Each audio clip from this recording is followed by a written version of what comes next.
you're 19, getting behind the wheel is a big deal. When you're a U.S. Army Bradley fighting vehicle operator, it's an even bigger deal. This is my first time. I'm an operator, I'm a driver. So I had to get classes on how to drive it, do driving training. But out here, it's pretty simple. The targets pop up and you gotta take them down.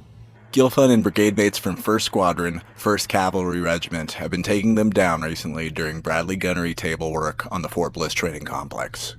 The team spent their final days at the digital, multi-purpose range, which offers units a next-generation targeting system that exceeds legacy training. Evaluators can have a high degree of input in building soldier scenarios, including motorized targets with sensors sending information back to a nearby observation post in real time. The 2nd Armored Brigade Combat Team, 1st Armored Division Unit, fired the Bradley's 25mm cannons as part of the field training. Gilfun said in his short time behind the wheel, he's learned that confidence is key and to trust your training.